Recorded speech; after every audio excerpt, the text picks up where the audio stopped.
doing somewhat better because webcam microphone up close. Webcam microphone up close.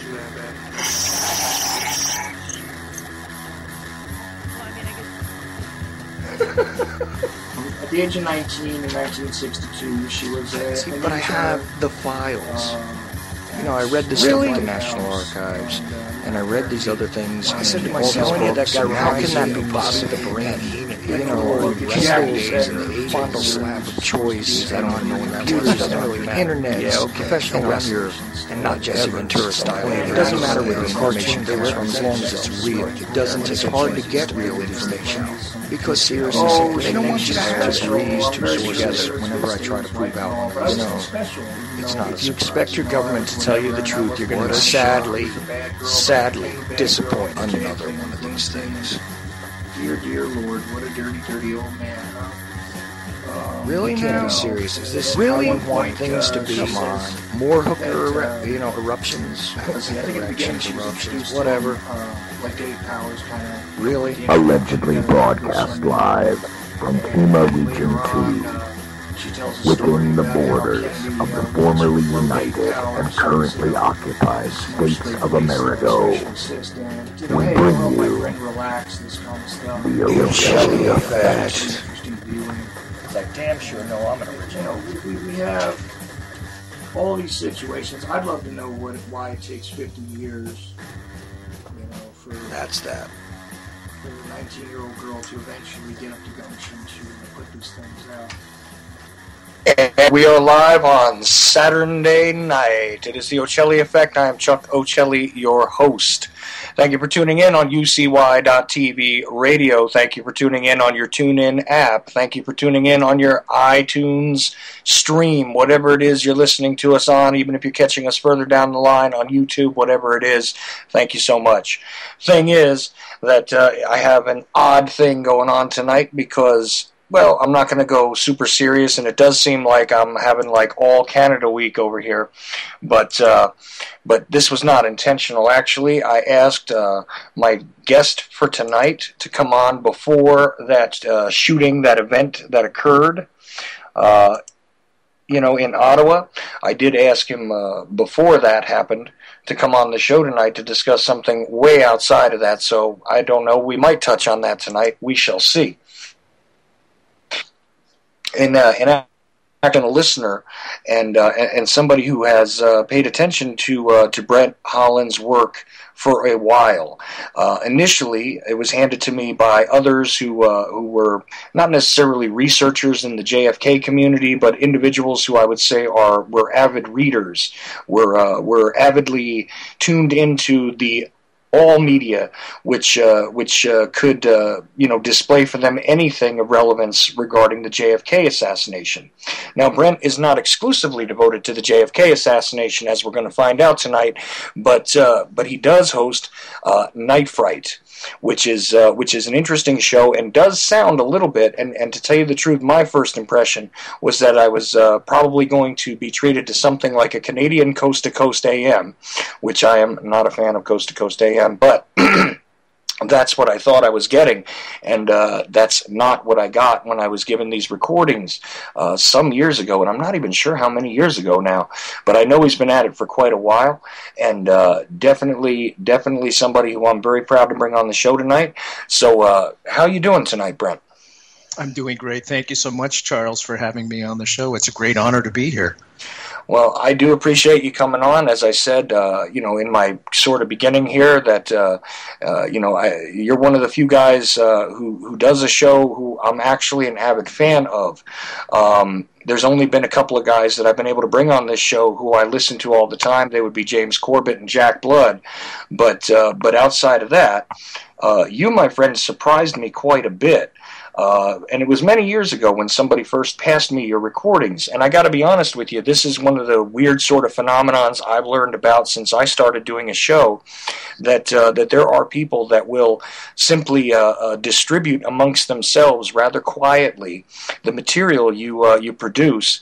And if you've done something that is worthy of a listen by serious scholars regarding a subject, you'll often find that your work is distributed among them.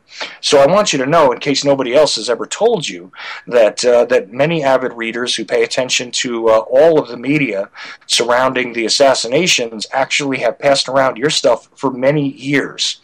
So I don't know if you're aware of that, but I am not. Thank you for that, Charles. Acutely aware of it. Yeah. And I would say, let me think back now. What was the first thing I ever heard of your show? And don't worry, folks. We're not going to do one of those Chuck goes off on JFK tangent for 2 hours, although, you know, I can. But we are going to have to touch on it because this is what first brought Brent Holland to my attention. An interesting interview with an author who is not, let's just say, accessible in the mainstream sense, William Law. Actually, that interview was one of the very early ones that I caught from you. It was about his book, In the Eye of History, and was rather fascinating. Actually, I bought the book based on the interview that you did with him. So, oh, no problem. I've been a researcher on the JFK assassination since the 90s. I've been rather quiet about it up until maybe 5 or 6 years ago when I started doing YouTube videos. I don't know if you've ever seen any of my stuff. Probably not. Sure. What got you into it, Charles? Well, you know, what got me into it was, well, it was sort of twofold what happened. Initially, I had sort of been in a position just to sort of run into somebody who was interested in the subject when I was in high school. And their story, let's just say, about what happened sounded completely ludicrous to me. So I decided to look into it in an effort to lay to rest all of these what I thought were spurious and absolutely ridiculous arguments regarding Oswald's innocence. I figured it must be a lone assassin, although it didn't seem right to me even when I was a young child that, you know, this guy was killed in police custody. So I thought I was going to lay this to rest, so to speak. I was extremely ignorant of all the work and all of the authors who had been working on it since day one at that time, and had to play a lot of catch up. Had to learn about people like Mark Lane and Penn Jones and Mae Brussel and so on and so on. But of course, at the end of the day, I had gotten so stuck in the minutia of the case that I started no longer believing the contradicting authors. I had to start talking to people for myself. And since then, I mean, I've compiled something like 7,000 hours of interviews. I've assisted other people, and most of the stuff has never been aired. But I did give over interviews to other researchers, assisted authors, assisted even people that were doing independent documentaries, ostensibly. And things like that over the years, and it's very, very funny because I ended up on exactly the opposite side of the fence than I thought I was going to be on. Now, at the same time, I discovered that my own got to me about my own personal life, because my father, who had served in Vietnam, when I applied for help to go to school, when I was leaving high school, I applied as the disabled child of a veteran who had passed away, because my father had died, curiously enough, on September 11th, 1976. But since he had passed away, I figured that there was some help I could receive in going to school, and my government told me that I had fraudulently applied because there was no military record for my father. So, knowing that I had proof in hand that he had served, during the Vietnam conflict, and many more details had come to light later on, that's a whole other story. But the thing was, I knew that my own government would obfuscate evidence regarding people's military records, regarding official stories. It brought me into a strange world where I understood that the official narratives were so fictitious that it was impossible sometimes to rely on even a syllable out of any sort of official pronouncement from my own government. Now, I know that's very wordy, but you asked, so this is where it all comes from. And over the years, I've learned a lot, and But let me just get back to you, because again, First not of all, only. Go ahead. Thank your father in your prayers to him for his service, because without guys like that, we would be in big trouble. Did he die because of wounds or anything that he incurred in Vietnam, Charles? Well, the official story is that he had taken his own life a few years after returning to the United States.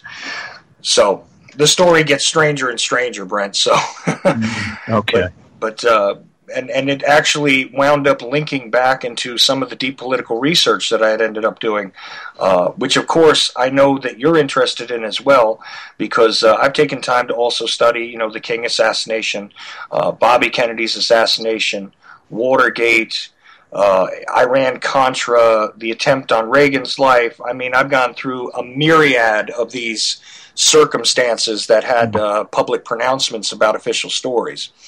But anyway, let me try and shut up.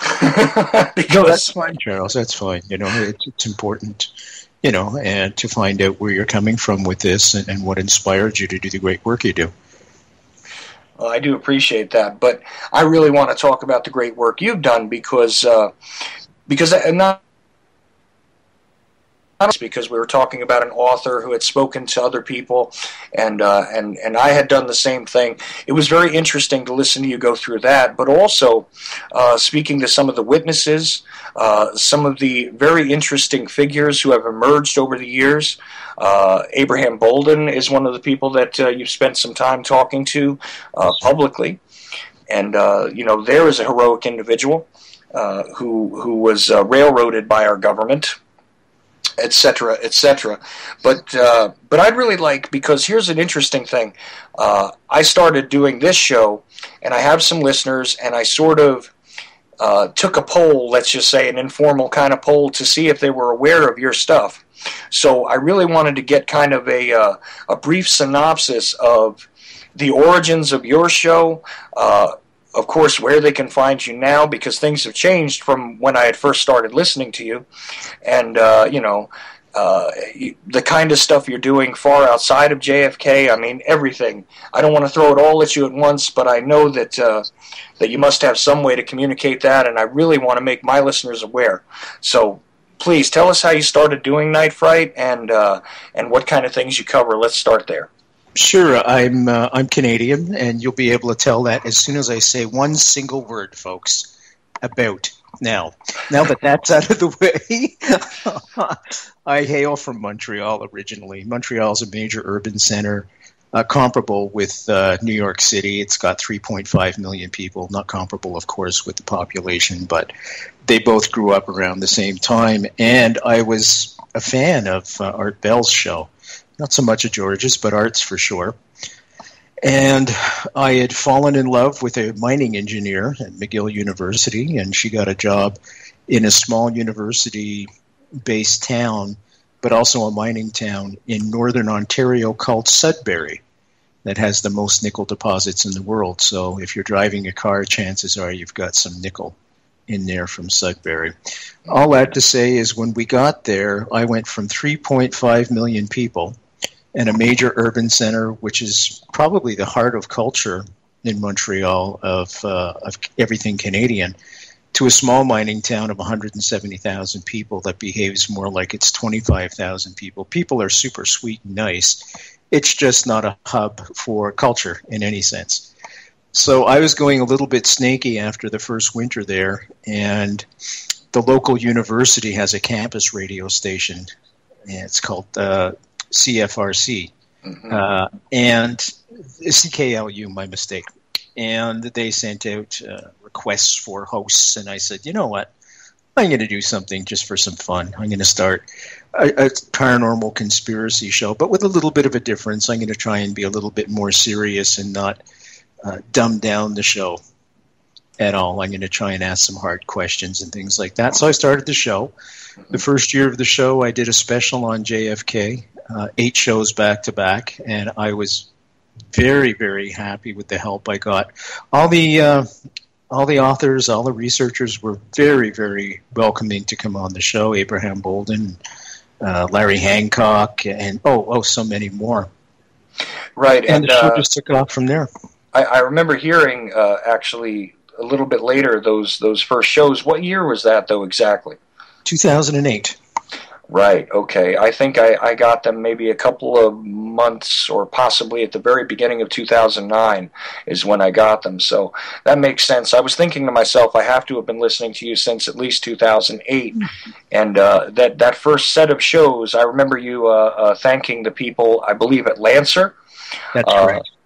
For helping you, and also thanking your sweetie for putting up with all the research and work you had put into those shows, right? That's right. See, yeah. I wanted to prove to you I had heard them. That's terrific. Thank you so much, my friend. And then it just took off from there. It started off as a lark, and then next thing I knew, it was syndicated on 80 stations through the campus radio system and community radio system here in Canada. And then along came the internet, and I started a YouTube channel, and we moved to a place called Kingston, Ontario, which is in the southern part of Ontario. Just to give you a little bit of a geographical background towards it, it's a mile and a half. It's an hour and a half north of Syracuse. It's just across the water from Watertown. It's exactly at the point where Lake Ontario turns into the St. Lawrence River. And this is our West Point. This is where we train all our guys. So they're on lockdown right now because of what happened during the week. Terrorist attack. So that's where Kingston's at. And it's a TV show now as well through the local community TV access. And it's syndicated right across the country as well on television. So very, very happy with the way things have gone. Right, and also, for listeners in the U.S., yeah, you can find a lot of his work on YouTube as well. Just so you know, and you're still going with this, and it's amazing to me because, like I said, I heard that very first set of shows, and I was extremely impressed because I had never heard of you before, and I said to myself, this guy seems like he's been doing it a while.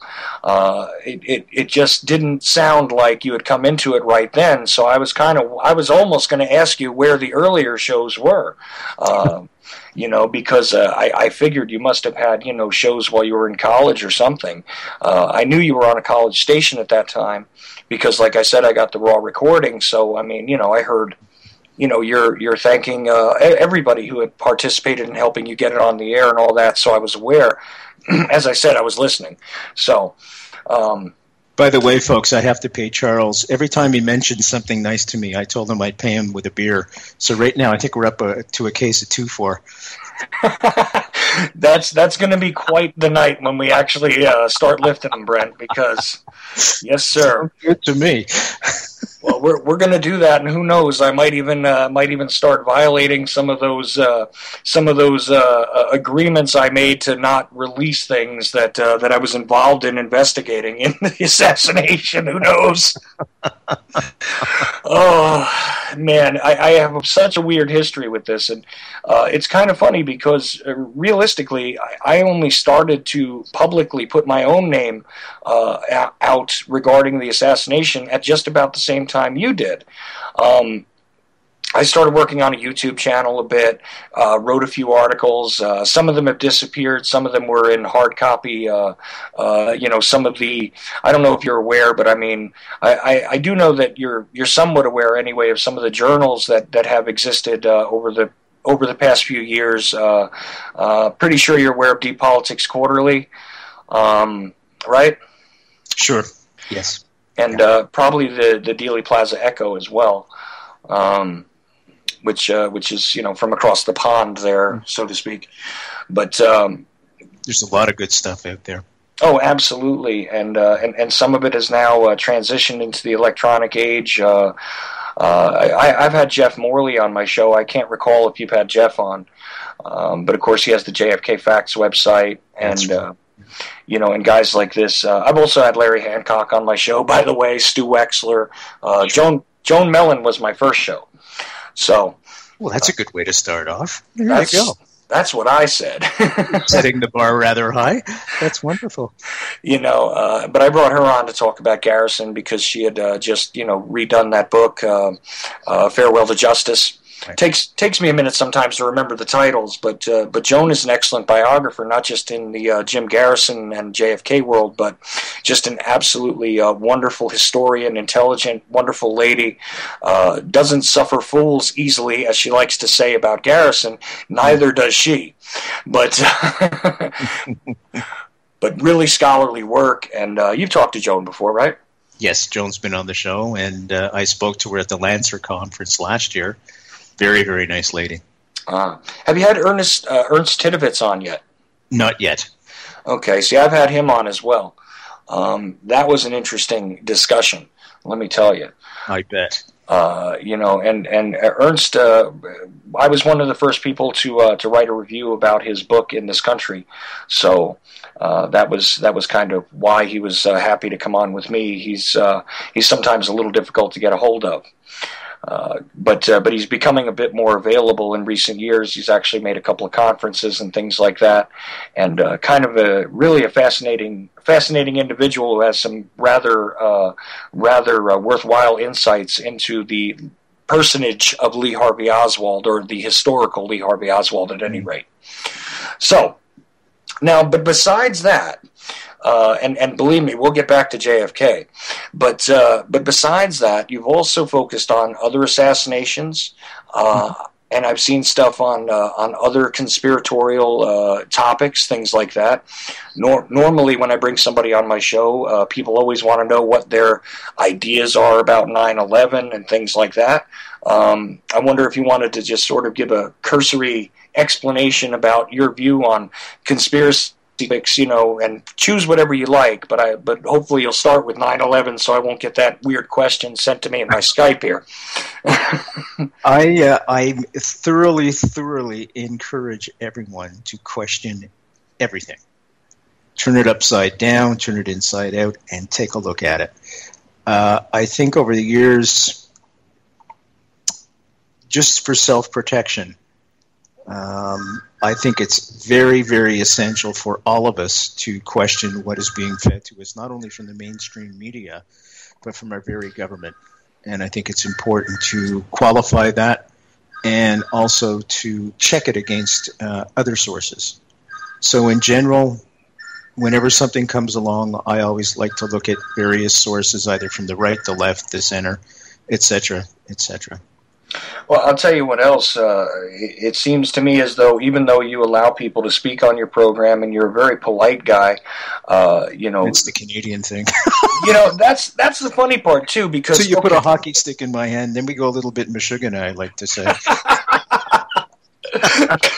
I can believe that. I Ted Sorensen that, and he laughed. Oh yeah. Oh, and that's another topic we need to get into as well. Ted Sorensen, but because I haven't even gotten to the fact that you have a book also. I mentioned it in the postings on social media, but we haven't gotten there just yet. Because I want to give people an idea that, you're not just a JFK show, and I always get criticized because it's like, oh, here goes Chuck again with the JFK thing, and it's like, okay, guys, because I can sit and talk about it endlessly. So there's other stuff going on too, though. I know you've done shows on UFOs and some supernatural discussions, and honestly, my first impression when I heard the original, the bumpers for Night Fright, I thought to myself, this is going to be like a cheesy Saturday morning or Saturday night horror flick thing that you would usually get on your broadcast TV when we were kids, This is where we're going to go. I'm waiting for Elvira to pop up. You know what I mean? Yeah.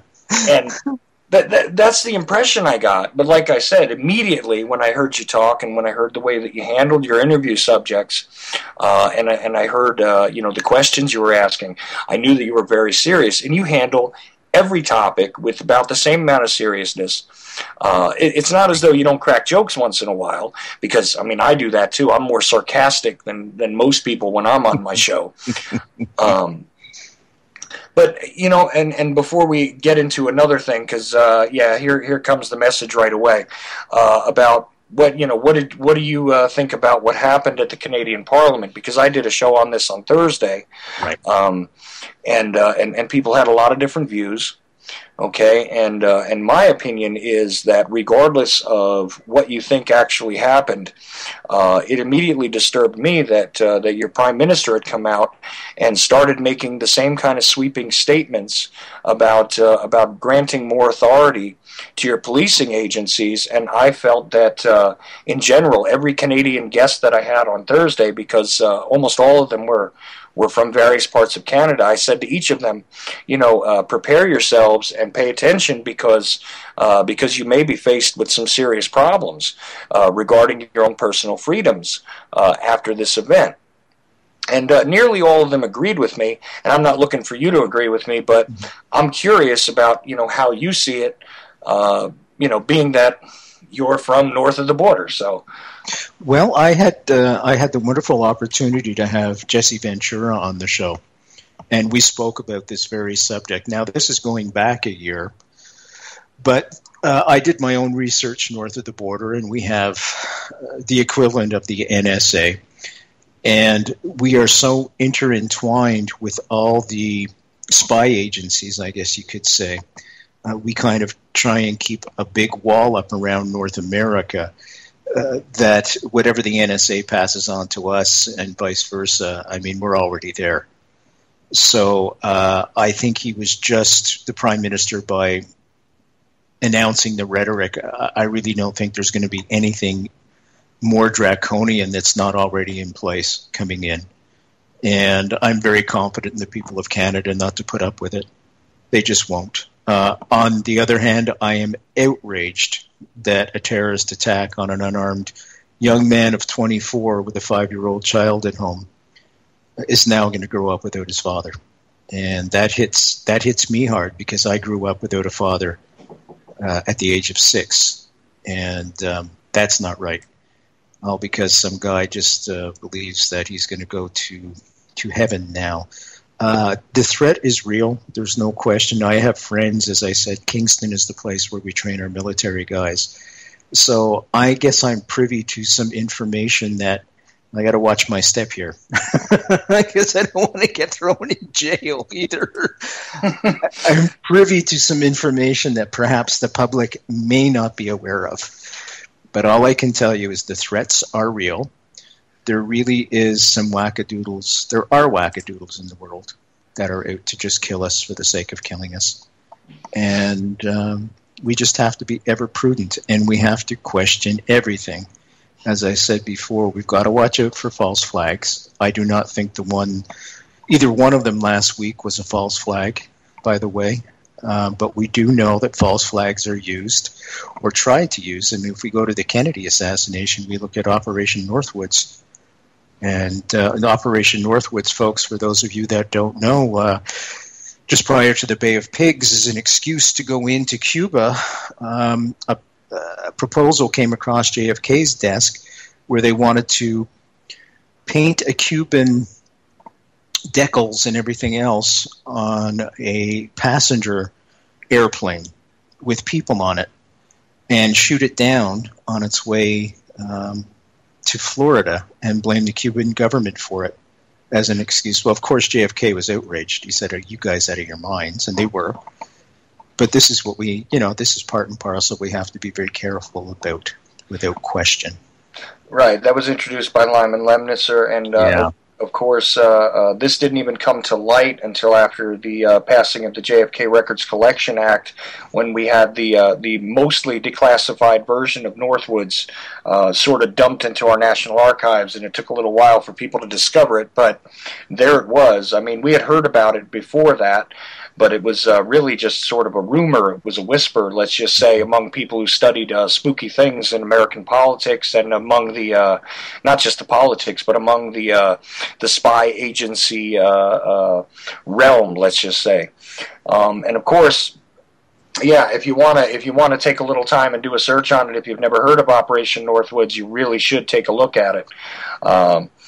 It is one of those very frightening examples where a narrative can be created by an intelligence agency for the purposes of creating text so that a war can ensue.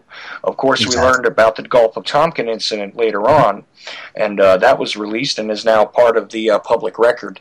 Regarding the fact that the Gulf of Tonkin incident, as it was, really was a non-incident, and this was the catalyst for really truly bringing us full bore into the Vietnam War. And of course, we know about the tragedy of 58,000 American lives lost. At least 1 million Americans returned home mutilated, either physically or spiritually, and of course, anywhere between 1.5 to 4 million dead Vietnamese, depending on whose numbers you listen to. So, all under false pretenses. So yes, it is always quite necessary to be vigilant regarding what it is you're allowing to your government to do, under what pretense, and what is happening. And I do hope you're right about the Canadian people not allowing more draconian laws to be passed to further curtail their liberties. But of course, I thought that in this country, after the Patriot Act was passed, but the post 9/11 fervor here didn't really allow for that. Mm-hmm. So we have Patriot Act 2. We got the NDAA and other legislations which have not been given so much notice, let's just say, in the alternative media or the mainstream, that have become further and further draconian and so convoluted that I defy anyone to really understand some of this legislation. Excuse me. See, there I go tripping over my tongue, which I tell my audience I do that at least 3 times a show. So for those of you keeping score at home, that's one. That's okay. That's usually when I take another shot of coffee, by the way, folks, because I do that all the time, too. I've never really hear you do that, Brent. You're kind. I also want to interject, too, there's a big difference between Canada and the U.S., and we don't have a military-industrial complex. We do not have industries that manufacture en masse military weapons of war. And that's a big difference. Whereas, Eisenhower warned of the military-industrial complex. There's a lot of money in the United States that is generated from going to war. We don't have that so much in Canada. We're only 35 million people from coast to coast to coast, 95% of which live within 100 miles of the U.S. border, because we hate the cold just as much as you guys. See, sound reasoning and a geographical lesson. I love it. So that's one of the things that, makes us a little bit different. We don't fear the military-industrial complex. Most of the guys in the forces that I know are solid patriots. They are not warmongers in any sense. They're not doves, don't get me wrong. It's kind of like our hockey players, I guess. They're the wonderful guys on the ice, and then all of a sudden they break out into a fight.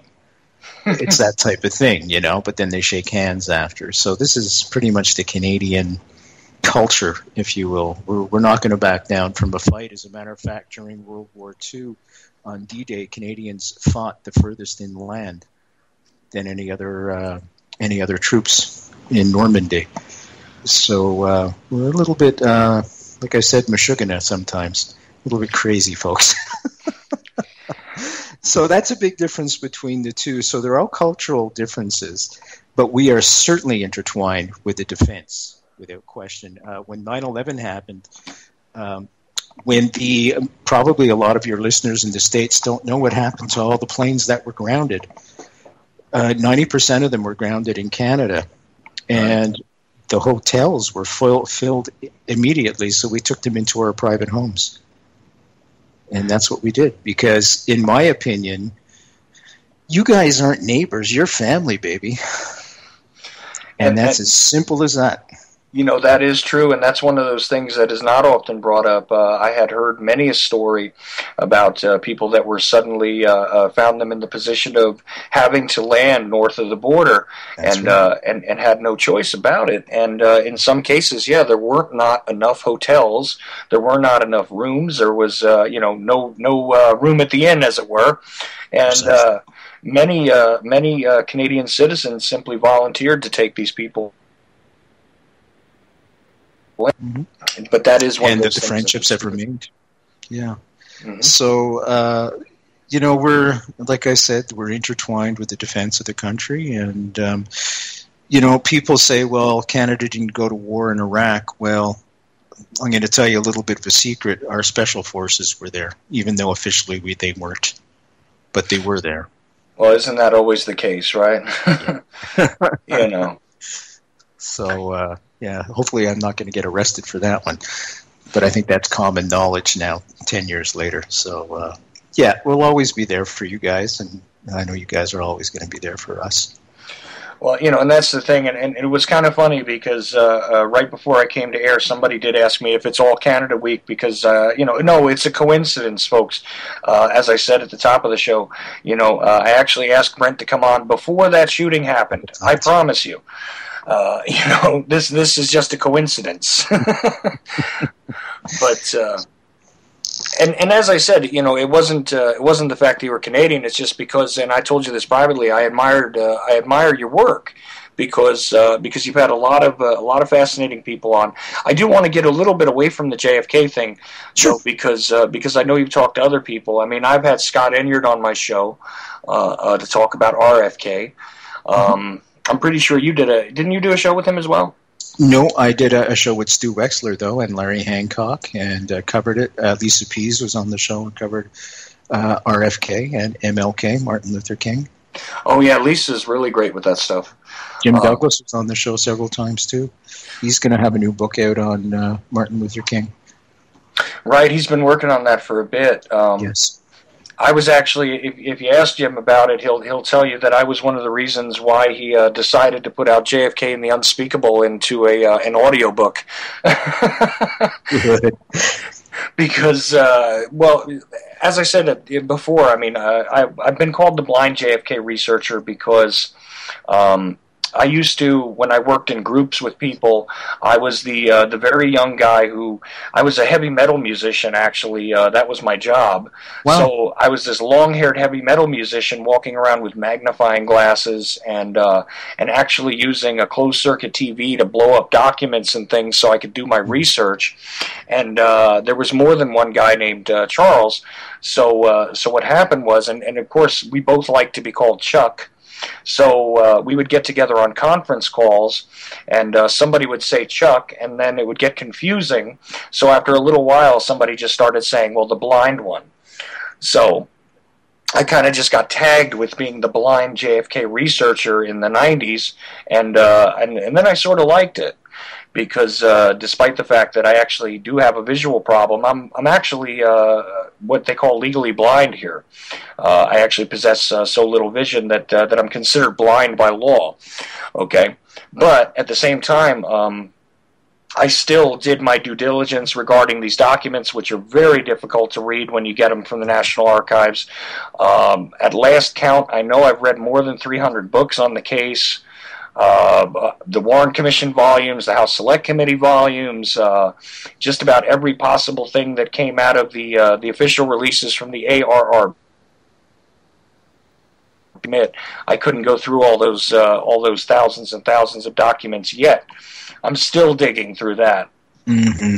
But quite honestly, if you've done that amount of reading and then you only possess, maybe 10% of the vision of another person, I kind of took it as a point of pride that yeah, I'm the blind guy who did it. So what's your excuse? I know that sounds a little crazy. Play, Charles? Well, I was a vocalist. I played bass.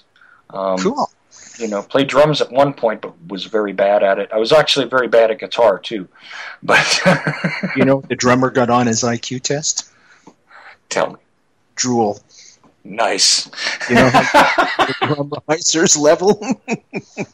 Drool comes out both sides of his mouth equally. Yes. And who is the guy who hangs out with 3 or 4 other musicians most of the time? The drummer. Yeah. See, you know these jokes, okay? I invented them sometimes. I think I was the focal point for them. Nice. But again, I want to get to some of these other topics because I've also listened to you talk to authors on other stuff, still deep historical or revisionist history in some cases. Let me think here. What's a really good example? I mean, when you get Jim Mars on, you never know where you're going to go, and you've had him on the show. Want to hear a funny Jim Mars story? Oh, go ahead. Okay, just before we were going to go live on air, I said, Jim, I'm going to run up and get a cup of coffee because I fuel myself on coffee, folks. And he said, I've already got mine here. And he points to his Stein in front of him, except mine's got a head on it. Christ, I laughed. Jim, he's a rock and roller, that man. Well, I'll tell you something that reminds me of Penn Jones, actually, because every story I heard about Penn Jones seemed to involve a bottle of whiskey. And, and he was a great guy. I mean, but... those were the days, and that was the way it was. So. You got it. Yeah, that was the times. What's even funnier there is for a while when Jim was doing these sort of live talks, he would have the projector come up with this still shot of some kid up on a stage with a stripper, and he'd ask you to identify who this was at Jack Ruby's club on the stage with the stripper, and usually the audience didn't know, and then he'd have to explain, well, that's me actually right there. Oh my God. He told me he hung out there, but he never told me that one. Thank you for that, Charles. No problem. See, that's this stuff. In a cursory sort of way, like I said, in an assistant sort of way. Sometimes I was sent to talk to mafia-related people, which, in my opinion, is very much a deep, dark hole that has almost nothing to do with the assassination at this point. But the fact was I needed to go out and prove that. And some of these people that were, school teachers and lawyers and, not criminal lawyers, but like corporate lawyers of one sort or another, or college professors, were afraid to go to a jail and sit down with a guy who you knew had a body count on him. Some of them were afraid to talk to some of the CIA guys they had tracked down because some of those guys were either unstable or unpredictable at that point in time. So they used to send, the guy who could barely see that kind of looked like a scary biker to go do it, and that's what I did. And, sometimes with a tape recorder, sometimes with a camcorder, and sometimes just with a pad and a piece of paper because I wasn't allowed to bring electronic equipment into a couple of the prisons I had to go to. Interesting. So that's ballsy of you to do that. Well, see, but it didn't bother me. So, but anyway, sorry, enough of I keep digressing into this because there is a basis for a lot of these strange stories. I mean, there were various authors, and I don't want to publicly make anybody feel bad, so I'm not going to mention any names. But there were guys that were working on books very, very hard, well-meaning guys, but sometimes would drink too much and call me up at 3 o'clock in the morning, to start screaming at me for not having tracked down a certain person in a certain place, et cetera, et cetera. And the funny part to me was that when I started doing this, I was reading a book, and I would read something in there that someone said or someone supposedly did, whether it was a Dallas police officer or a doctor, et cetera, an X-ray technician. It didn't matter. And I would say to myself, well, that sounds a little wild. And I had toured a bit as a musician. Mm-hmm. So I'd be in some other cities and simply pick up, I know this is going to date me pretty badly, but there used to be rather large phone books in a lot of cities. And you could open up a phone book and find somebody's name. That's right. Like a Gerald Custer, who was only one state away from me for quite a while. He was in Pennsylvania. So when I went over into Pennsylvania, it wasn't too hard to, if I was near Pittsburgh, that wasn't too far from where Gerald was. if for people who don't know who Gerald Custer was, he was actually one of the X-ray technicians who was present at Bethesda Medical Center the night that Kennedy's body came in and was autopsied. And I hold up the air quotes when I say autopsied because, as has been pointed out over the years, that is practically the exemplar of how not to do an autopsy. But I digress. But simply because he was in my proximity for one reason or another, I would just called him up, and some people hung up on me. Who is this kid, and why do I need to talk to him? But a couple of people would want to talk to me. James Tague was a great example of that. I spent I don't know how many hours on the phone with James Tague.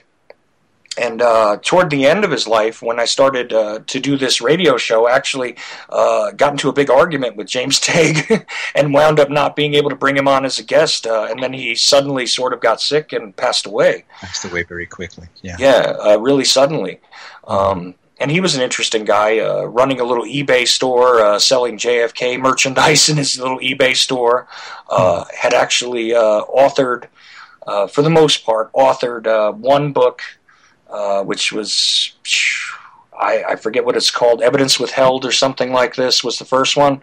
And then a second book he had authored, which pretty much pointed the dirty end of the stick at LBJ. At LBJ, yeah. And that was what I was arguing with him about, was before that book was released.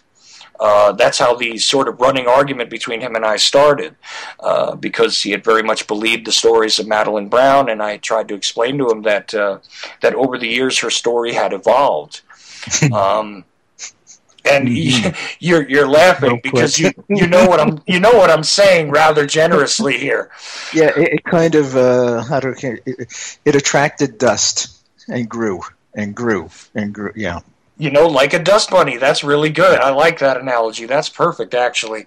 We went from having J. Edgar Hoover and LBJ present in a particular place the night before the assassination to all of a sudden, everybody was there. Every Warren commissioner, every Nixon, on and on. And I told him that, that many of her stories had sort of evolved, and I did believe that she had, an affair, so to speak, with LBJ, but it's not like she was special in any way, because if you did a little digging on LBJ, you'd find out there were plenty of women you could have talked to that had a fling with him here or there, and he really got angry with me over that. And pretty much started accusing me of being someone who wasn't interested in the truth. And I found that, that was like the last conversation I had with him. And then his grandkids came in and interrupted the conversation while he was screaming at me, and that was the last time I talked to him. But, and lots of weird stuff like that over the years.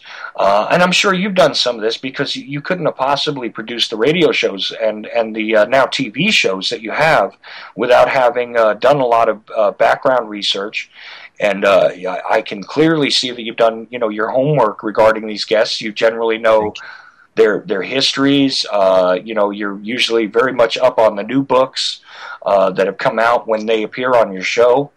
As I said during the law interview, which covered a lot of interesting characters that were not easy to cobble together.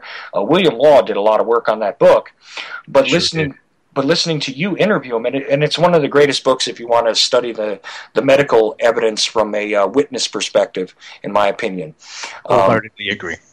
But here's the thing. In order for you to have conducted that interview in a knowledgeable way, you had to be familiar with, Ebersol and Custer and, everybody, pretty much. And you were. There was no turn there where you were like, well, who's that? You were aware of all these people, the guys who were simply there to carry the casket, the Secret Service agents. So, again, I knew that you had clearly done your homework on it. And I also find it remarkable, again, regarding other subjects, when you discuss World War II, I clearly recognize that you've done some reading on it, and you've actually discussed some things with some people, because there is a difference between the official history, let's just say, and some of those first-hand perspectives. And I can recognize when that's been blended into the conversation.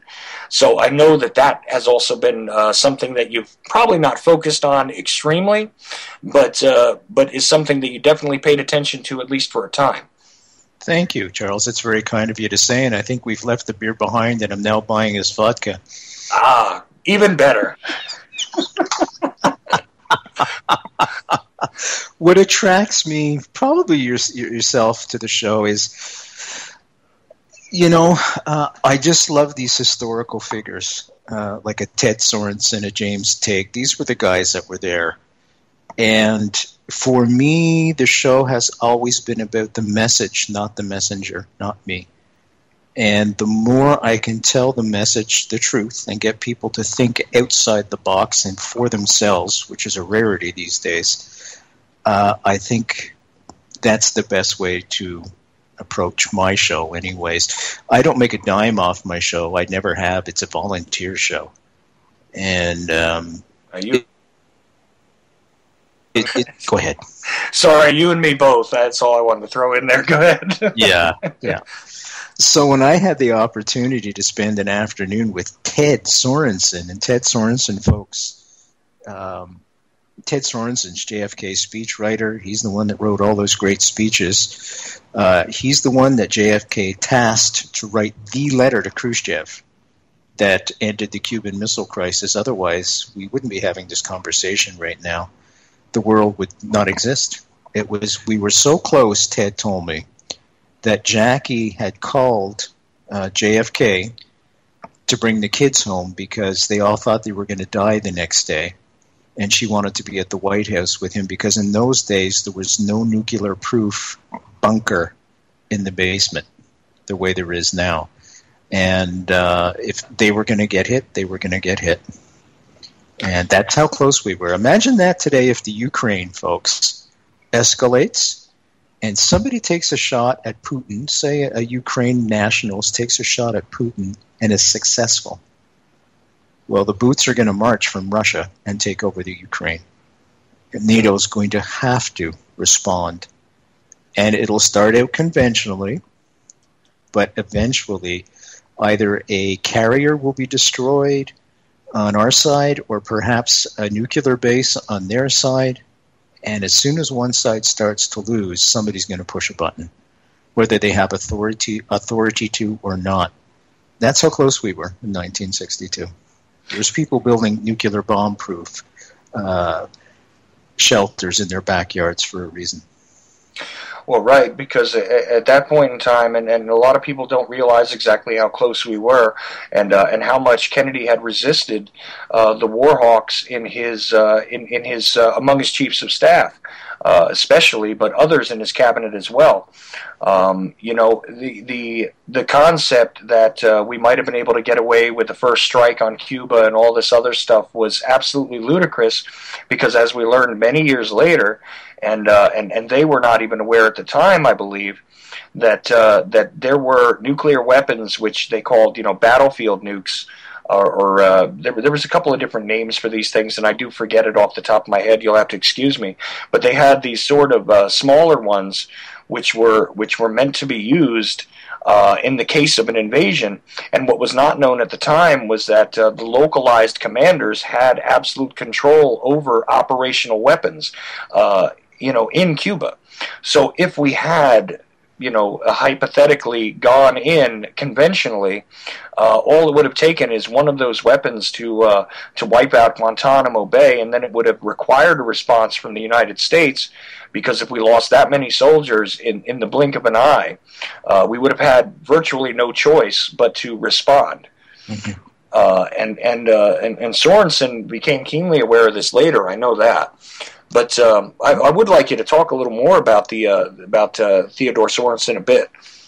Sure. Well, Ted Sorensen, I was down in New York City in September 2010, and I had already had him on my radio show for 2 hours. He was kind enough to come on for 2 hours, and I was down in New York City. I was going to interview 3 Nobel Peace Laureates, because I have this other radio show called The Brent Holland Show, where I interview, the Canadian Speaker of the House, Prime Ministers of Canada, Ted Sorensen, Aaron Brockovich, Minnie Jean Brown, all these historical people. Lydia Reich, who was in the camps with Anne Frank.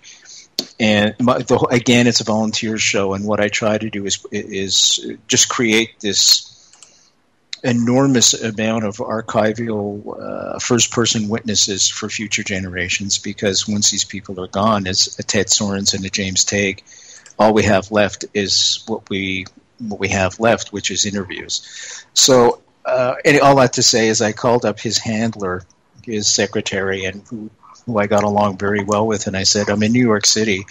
Any chance I can have a meet and greet with Ted?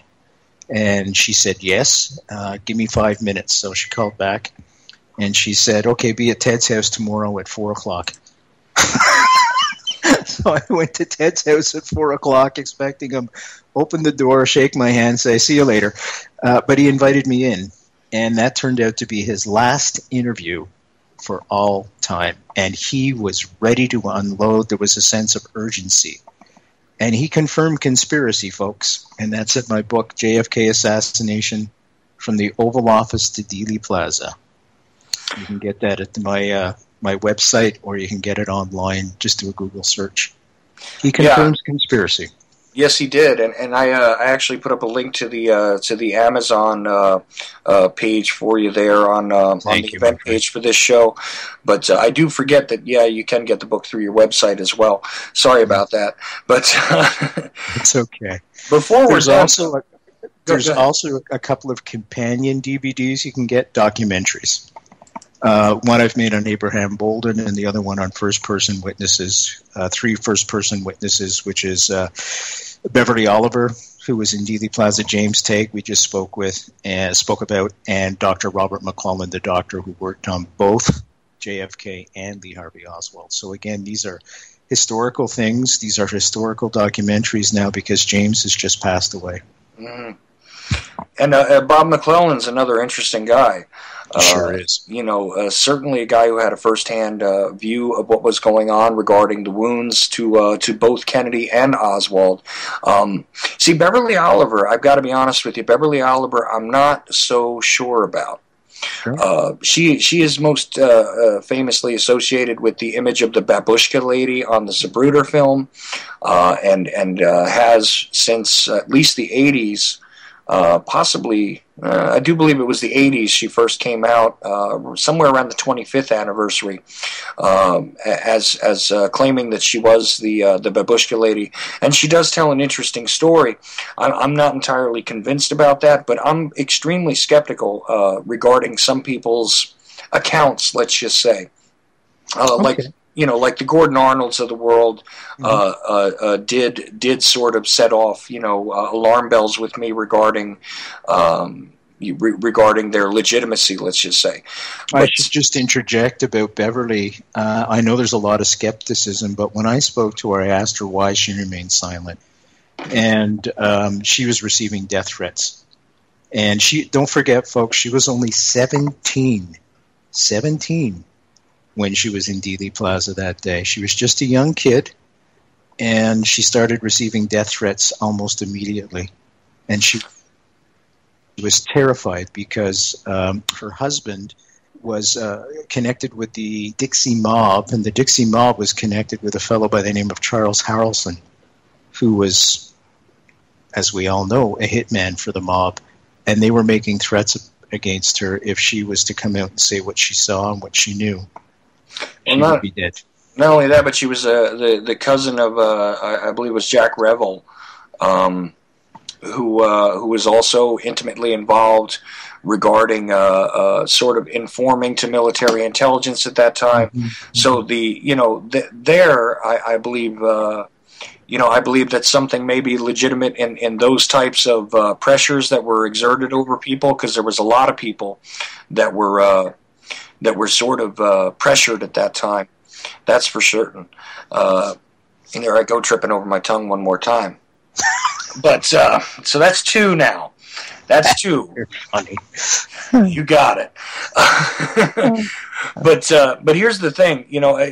and I don't want to, like I said, I'm not going to argue about that or anything. It's just that I just feel a bit skeptical about her account, but it doesn't mean that that I'm correct either, because a lot of this stuff is very hard to track down. There were a lot of people that didn't come out until later.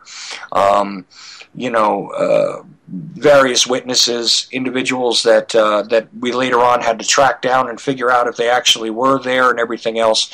But you also know that when it comes to the assassination, it has been who have come out and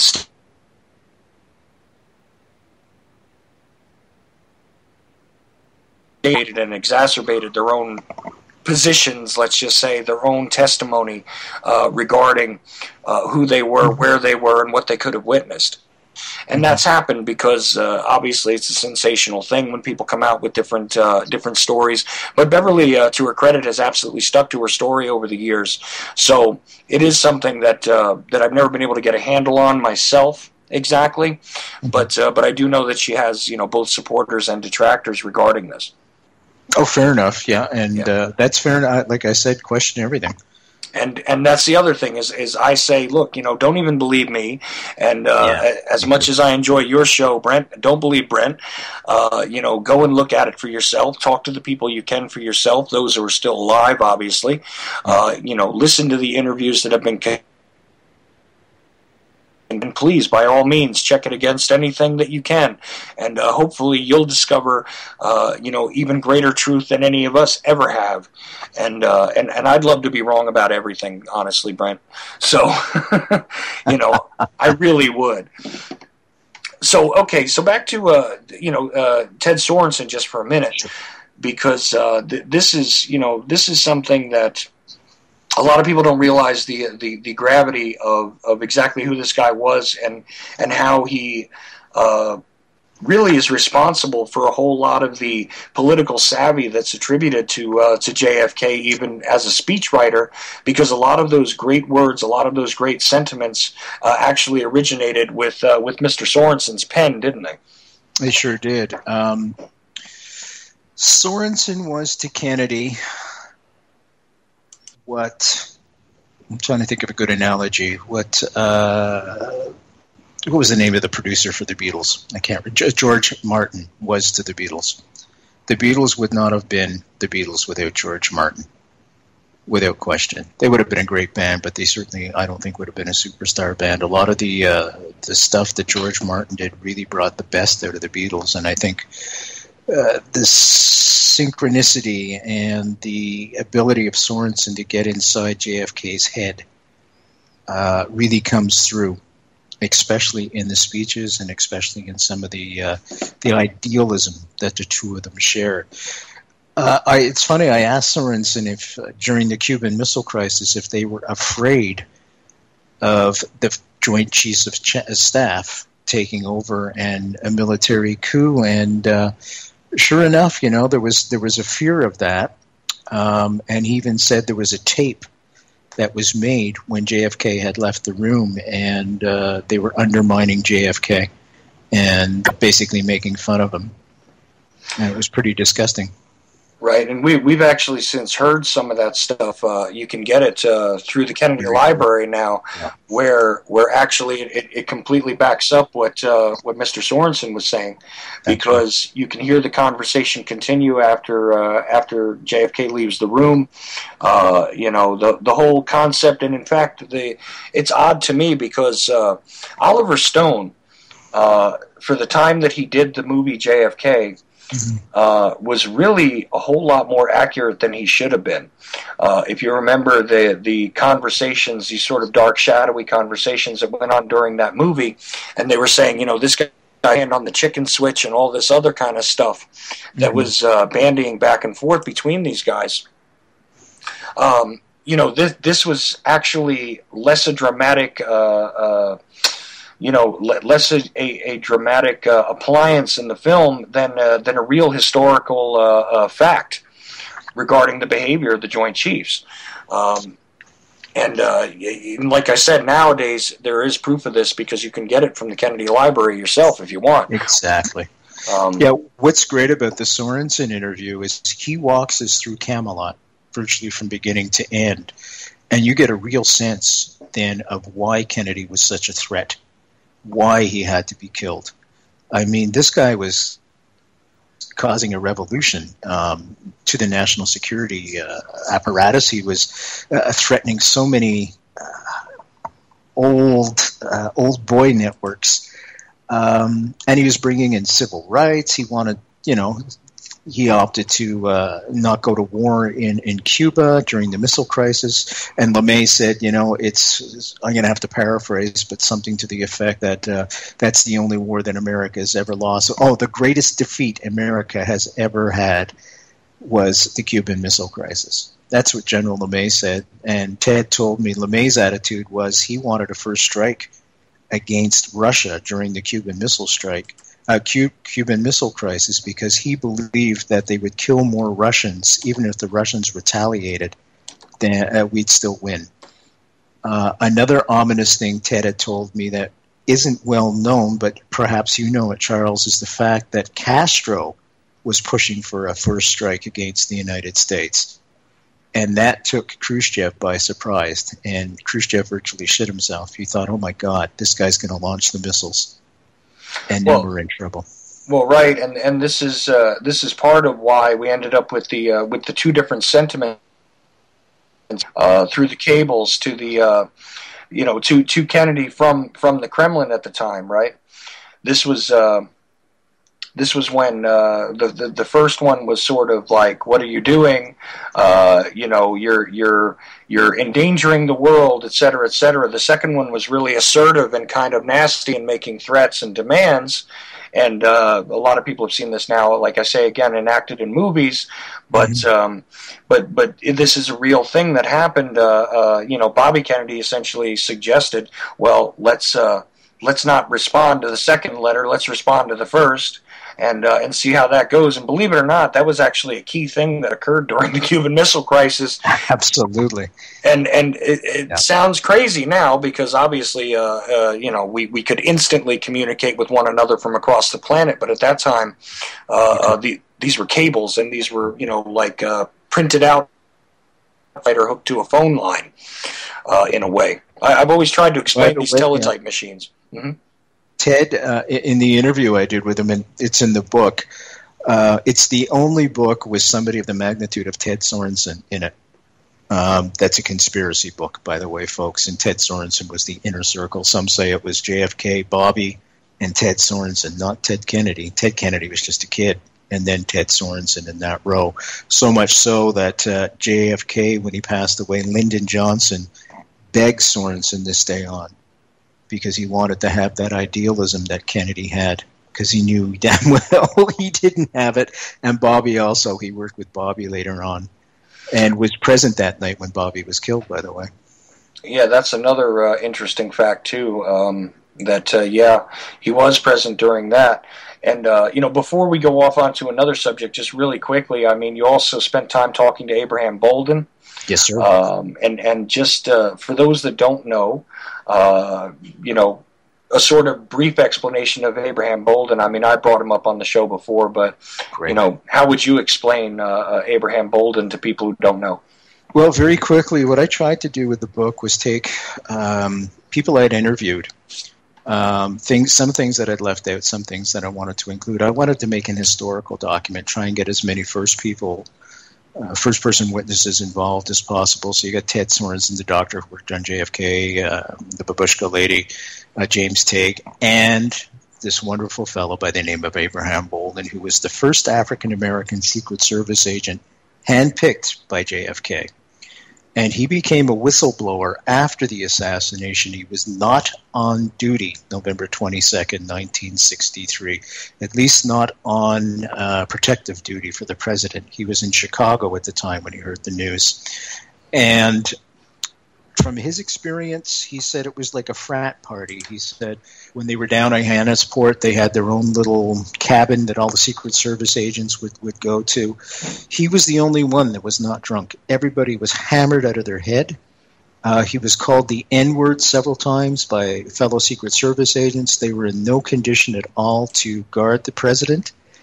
Some of them had even brought women back to to the little cabin that they had at Hyannisport, and he said it was outrageous, their behavior. Some of them even said they would never protect the president because he was, quote unquote, an N lover, and we all know what the N word is, folks.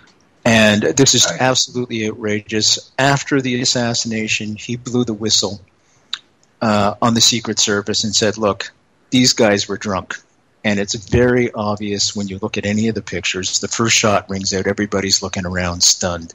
Now, not that this has ever happened to me, but sometimes when I'm hungover and haven't slept all night, which is the case with these agents, I'm not my sharpest in the morning, especially if it's warm out and it's humid and I haven't been to sleep for 30 and I'm still got alcohol in my blood. And this is a big problem. This is one of the major reasons why we have a dead president, because they weren't razor sharp. And when you guard the president of the United States, you have to be right there 110% of the time. You cannot allow yourself to doze off mentally. You have to be alert the whole time. Right. It was a second shot that got people running. By then it was too late. Now, see, that is an absolute truth, and that's not just something that Abraham Bolden has said.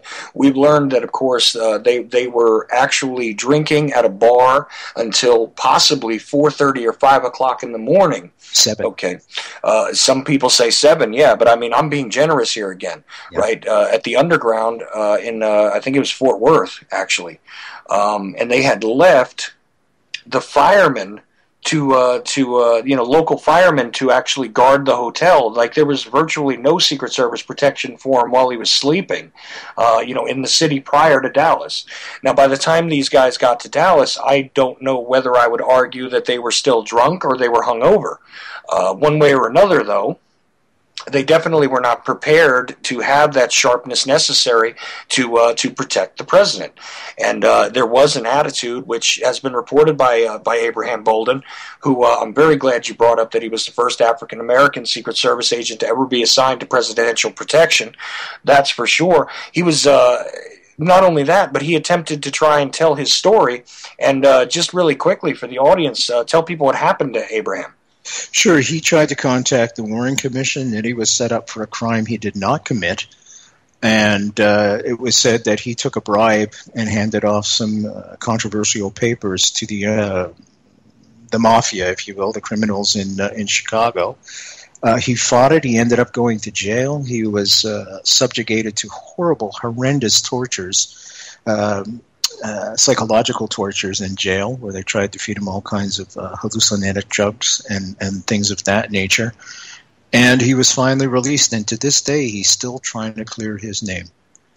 And so much so, and I'll tell you this, the person that claimed that he had taken the $50,000 bribe from him, his name was Skypes?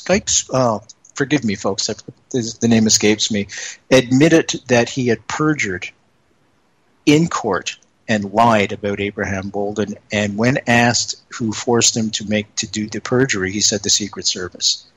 And to this day, he's still trying to clear his name. And there is a petition. If you Google Abraham Bolden petition, you will find a petition. If you find it in your heart to sign it, that would be great, because we're trying to bring justice to Mr. Bolden. He's well in his 80s now, and it's time. Oh, absolutely. I'm very sure my name is already on that petition. It's one of the ones being submitted to the White House website for consideration. There's also a Facebook group called President Obama, Please Pardon Abraham Bolden, something like that. So if you look on Facebook, you can find that as well. And if you want to find the roots of this story, the first time that this came to light, you'd find Edwin Black's article, which was originally published in the Chicago, I believe it was the Chicago Monthly magazine, and it was all about the Chicago plot.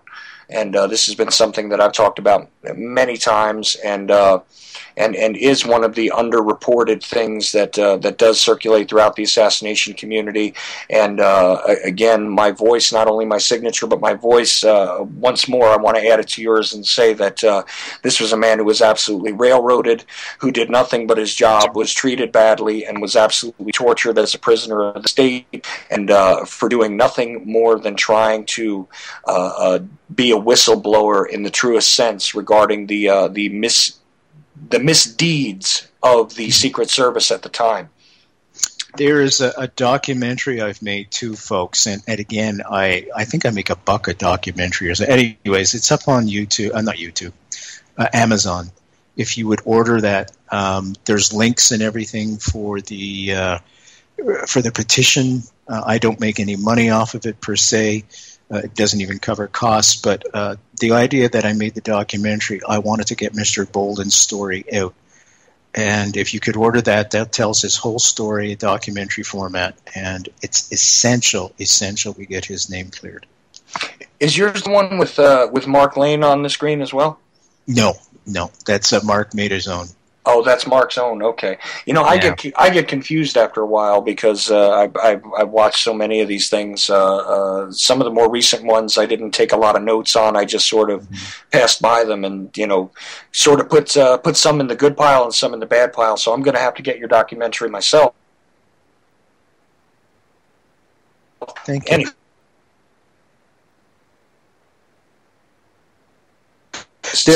Mark's is really good, but it's a talking head one. It's more like an interview. Mine is a documentary. Right. So one or the other. Right, and it's also got a kind of a confusing title because it gets confused with his original documentary on the assassination, which was called Rush to Judgment, which was named after his book.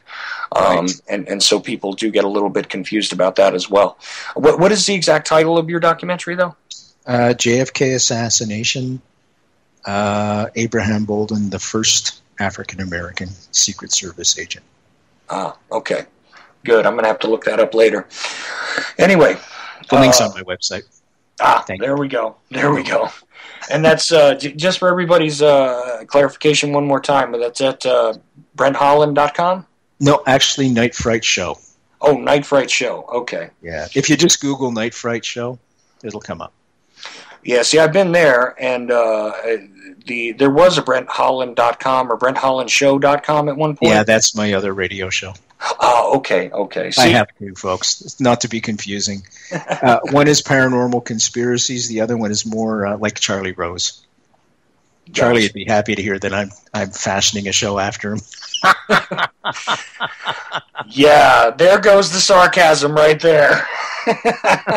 He's shitting himself now, folks. Oh, sorry for saying that on air. It's all right. Oh, no, not Brent Holland from Canada. And you've also covered other topics. I mean, I want to make that clear to people, too. Like I said, UFOs, you've done some discussions on the Nazis. Serial killers. I'll tell you, Charles, two of the creepiest shows I've ever done. One was on serial killers.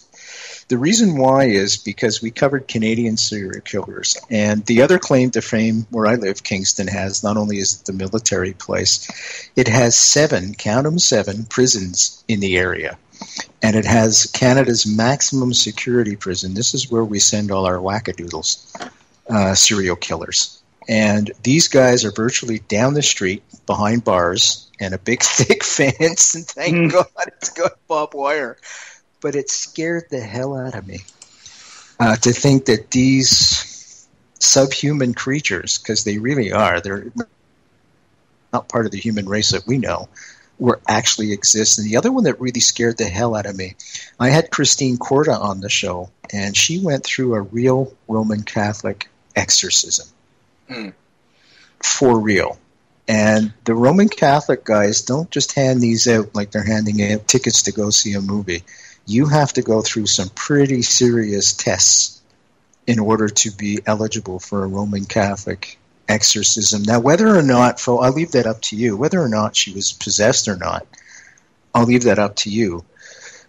But the story is what was so wrong in her life that this was the only way out. They felt for. You know, and I recall listening to that show on Possession. That was definitely kind of an eerie show.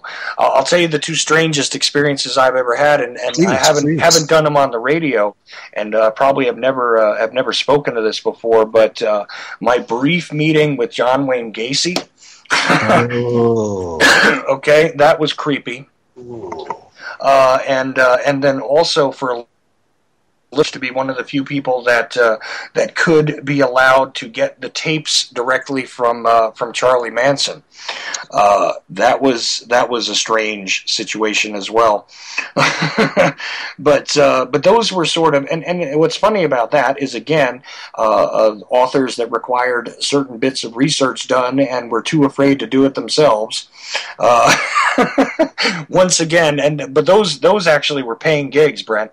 Most of the time, I didn't even take money for the stuff I did. I just wanted, look, if I need to travel, you're paying for it, and that was it. Other than that, I just sort of showed up and figured out how to get to people. That's what I did. So. But those were the two sort of like hairs standing up on the back of my neck sort of experiences, to be honest with you. And as CIA killers and I mean directly guys that I know had assassinated, handfuls of people, and even individuals that had been, involved in the Italian mafia. These guys did not frighten me one bit. But those two gave me a bit of a chill, to be honest with you. So. Listen, I have a couple of people that are asking to call in. Would you mind if we take? Oh no, that'd be wonderful. Thank you, guys, for listening and calling in, taking the time to ask your questions. Yeah, no problem. So let me see if I can. Yeah, I don't know. Yeah, here we go. This will be. Probably there's a little delay in our voice, so probably it'll just take a minute because I kind of pushed the callers back because I wasn't even sure if you wanted to take callers. So it'll just probably be a minute. They'll hear me say that. And it's 718-717-8296 if you want to call in. If you have me on your Skype list, go ahead and just hit me up, and I'll just add you into the discussion. And, the only thing I ask, as usual, is that, look, attacking the host is perfectly legal, but we don't attack the guest. Outside of that, bring it on. Okay.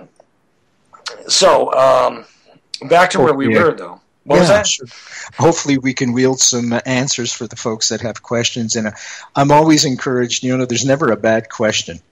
I don't think. I think if somebody has the wherewithal to take the time and formulate a question, I think deep respect for that. Deep respect. Question everything. And that's another interesting aspect to your show is that I have never heard you become disrespectful with, and I've tried to emulate this, to be honest with you, from you, that I never take a disrespectful sort of tact with anybody who's on my show, regarding guests and things like that. I mean, some phone callers, have lifted a few too many and require a little bit of a smack once in a while. But when it comes to my guests and things like that, if somebody's gracious enough to spend their time with me and discuss something, regardless of whether I agree with them or not, I try and remain as respectful and even-tempered as I can. I'm not as good at it as you are, though. Daniel, you're on the air, sir.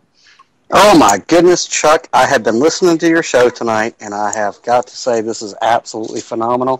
Mr. Holland, it is a pleasure and an honor to be on the air with you. No, sir. That the honor is mine. Thank you, Daniel. No, you have no idea. And there's something that I've been listening to you guys, and yeah, the JFK thing is a very big thing. False flag terrorism is a very, very big thing. Each of us have our little pet issues. I know for Chuck, he's kind of an expert when it comes to JFK.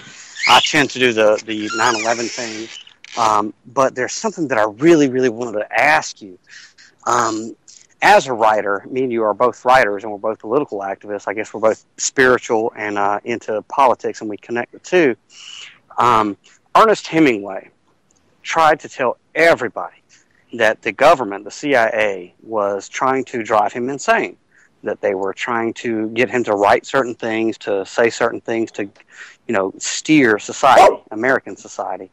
And nobody believed him, Here recently, we found out that it's been declassified. The CIA actually did tap his phones, and they were trying to influence him in a lot of different ways because of the things he knew and the things that he was writing, the things that he was putting out there. I know that whenever I jumped onto the scene with my own political activism and, my own way of educating people about, smart meters and the Real ID Act, I know the Department of Homeland Security started, monitoring me. We get clicks on the phone, cars outside, you get followed, things of that nature. And something that I really, while I've been listening to you, what I really want to know is if you've experienced things like this, if you've experienced harassment from the federal government or, strange things like that to try to shut you up or to intimidate you. And I would just like to hear you talk about that for a minute. Charles? Well, do you want to field that one first, then I'll go after? Well, honestly, depending on what it is that I've been doing, I mean, I've been experienced some of this stuff, but not to a severe level. There hasn't been, like death threats on me and things like that. But occasionally, when I've gotten involved in some of these deeper, darker kind of subjects, I've been warned for talking to former spooks and things like that before, and that's stuff that I've never brought out on the air. But believe me, I have my tape recordings stashed in the appropriate place. So. But never have I been like really threatened or anything or felt any more monitored than anybody else personally. Now, Brent is Canadian. I don't know if you caught that, Daniel, but Brent is Canadian. So have you ever heard his show, by the way? No, I haven't. But you know what? After listening to him tonight, I will be. I certainly will be. I know that while I've been listening to him, I'm like, this is a kindred spirit. This guy's on the same level as me. Especially when it comes to things. You guys were just touching on exorcism in the Vatican and things of that nature. So, no, I've never heard of Mr. Holland before, but I tell you what, I will now. I will now because evidently this is a fellow traveler, and I'm just floored. It feels good to not feel alone. It feels good to know that there are other people out there who are on the same level. Oh, I can guarantee you were not alone. I think the vast majority of people actually are silent, but feel very comparable to the way you feel, Daniel, without question. And I know you've been sort of cautious, Brent, regarding, some of your own personal statements. I mean, you don't make any sort of extreme statements publicly anyway. But, I mean, have you ever been bothered regarding some of these subjects? I mean... No, the only problem I've ever faced was trying to find a publisher for my book on the Kennedy assassination. It seemed that because Ted Sorensen was in it, it's scary, and he confirms conspiracy. I think it terrified a lot of the publishers, but I finally found a very courageous publisher called JFK Lancer, and they specialize specifically in Kennedy assassination books. Coincidentally, the same people who published that in the Eye of History book that I was just talking about before. Yeah, and Deborah Conway does excellent work down there. I'm not sure if there's going to be another conference in Dallas this year. Oh, there is. See, I hadn't heard that yet. Okay. Yeah, it's just been announced. It's only 2 days, November 21st and 22nd.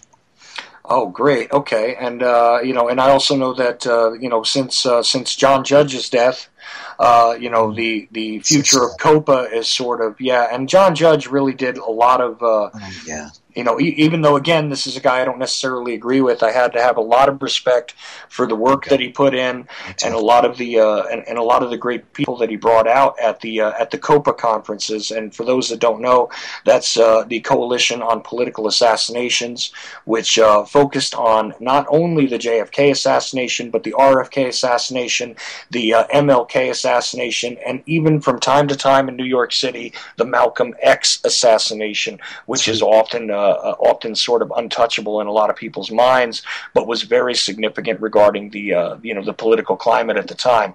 I would add to that, and I would absolutely add to that the destruction of our internal policing agencies of the Black Panthers is also quite. All of these things into a particular zeitgeist that existed in the 60s and 70s and virtually decapitated what was revolutionary thinking, what was revolutionary action in an official sense and in a social sense. That's my 2 cents, excuse me, but I'm sure neither one of you would have too much of a disagreement with what I just said. No, and Chuck, I think one of the things we really need to pay attention to is, as far as the Black Panthers was not originated as a racial group. I mean, they were helping the homeless regardless of color. I know people who were a part of the Black Panthers. This group was helping people, but what you have is, agent provocateurs. The CIA put people inside the Black Panthers who did violent acts to discredit that group.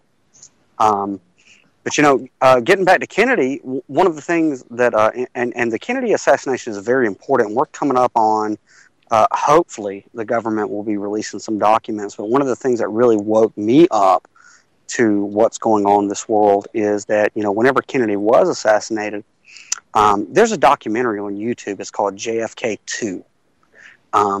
It was an independent investigator, kind of like all three of us. And he did a lot of research. He put it all together in this documentary. It's a brilliant documentary. But one of the stories that really struck me was that, when Johnson came to Texas, the Supreme Court justice that was supposed to swear him into office went all around Texas looking for the oath of office for the vice president in the incident that the president was killed, right? And she couldn't find the oath anywhere. Not anywhere. She took hours looking all throughout Texas, all throughout the Capitol buildings, all, everywhere.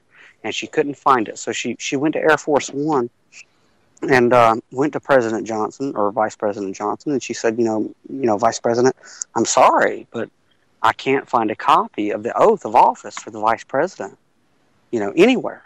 And President Johnson reached in his breast pocket and pulled it out and said, here you go. Now, if that doesn't make you pause, what in the living hell was President Johnson doing with that oath in his breast pocket? Well, the corruption of Lyndon Johnson is a litany that we don't even have time for on this radio show. Believe me, But the documentary that you're talking about was actually produced by a guy named John Hankey, who's the guy I've been in contact with over the years. There are some serious historical errors in there. He did release it again, and it's now available in a form called Dark Legacy, which has been much improved over the JFK 2 documentary. Mm-hmm. And I think you can even find that at this point on Netflix if you want. But the thing is that I caution everybody always to question everything, as Brent and I were both saying. There are some interesting points made in that documentary, and I don't know if Brent's ever spoken to John Hankey and really gone over his research or anything like that. I have no clue. Actually, I might have missed that show if you did, Brent. No, I know the video. I'll be honest, I disagree with its conclusions completely. I don't think the Bushes had anything to do with the assassination of JFK or John Jr. Yeah, really? I am of the same realm of thinking. The Bushes were clearly involved. George H.W. Bush, let me be specific, was clearly involved with the CIA much prior to his stint as the head of the CIA. I guarantee you that. He was definitely involved in a whole lot of dirty business. His father, Prescott Bush, on official records will show you that he was involved with a near coup against this government long before Kennedy ever took office. The Bush family, in my opinion, and this is again my opinion, but I know I'm not the only one saying it, is practically a crime syndicate linked to American politics. But to hang the JFK assassination on them, I'm not prepared to do. No, I wouldn't, Chuck. I wouldn't say that you can hang it on any one net. It's a hydra that we're dealing with. It's a hydra. And there because elements of what we now call the military-industrial complex, elements of the intelligence community, and let us not forget that when Eisenhower was warning us about the military-industrial complex, one of the words redacted from that speech, and if you don't believe me, go to get yourself a handwritten version of that from the Eisenhower Library if you'd like, and you'll find that the word removed from that, and what should have really been spoken on television at that time, was that this was the military-industrial intelligence complex. Okay?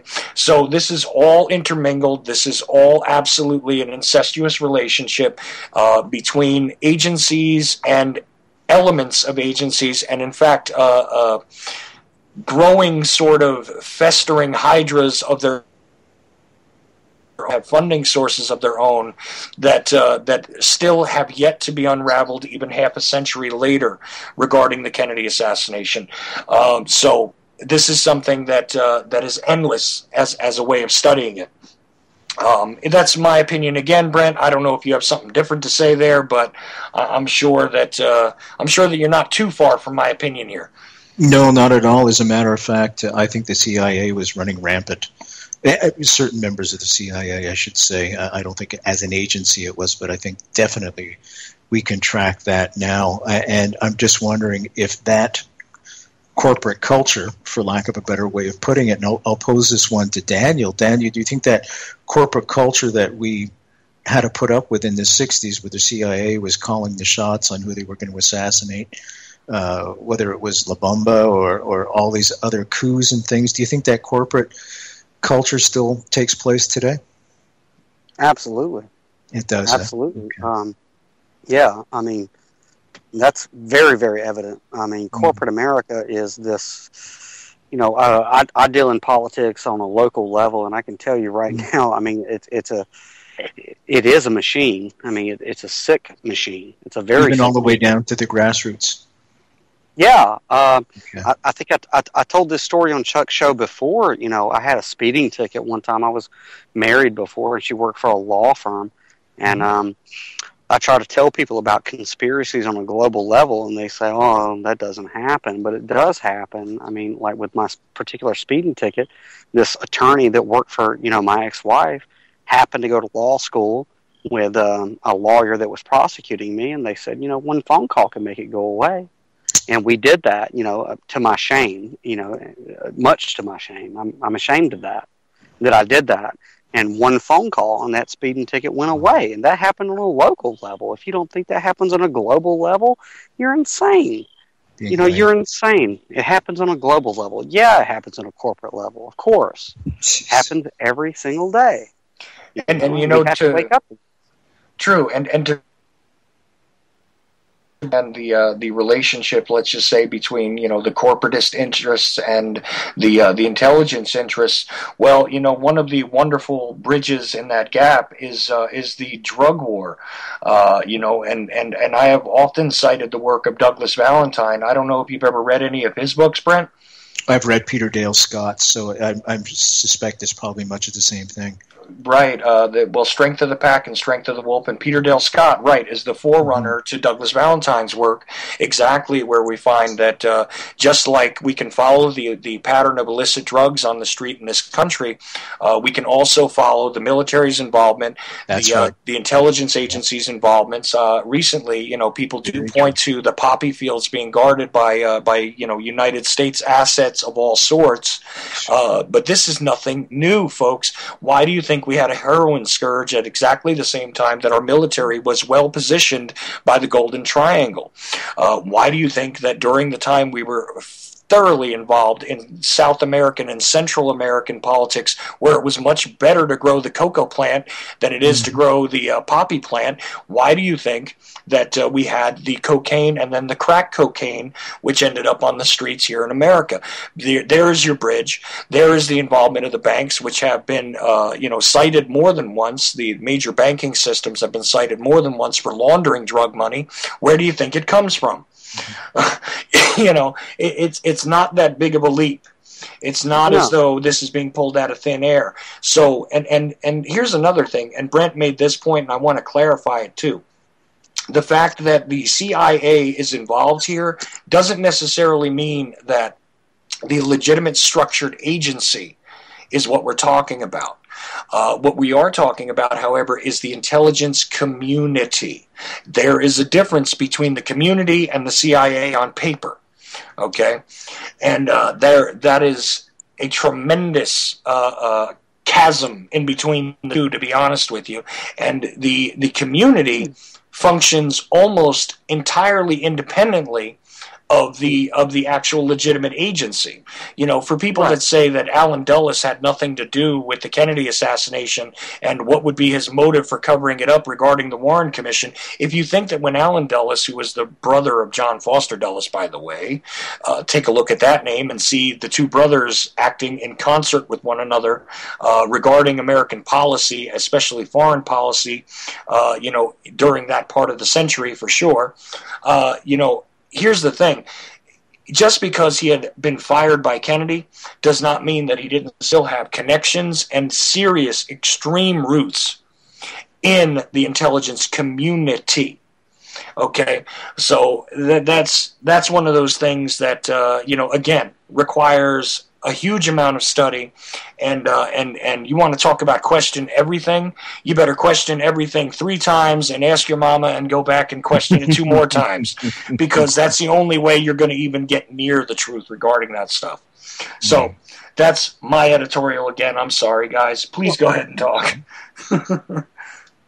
No, that I think you bring up some. Well, no, here's something. Go ahead, Daniel.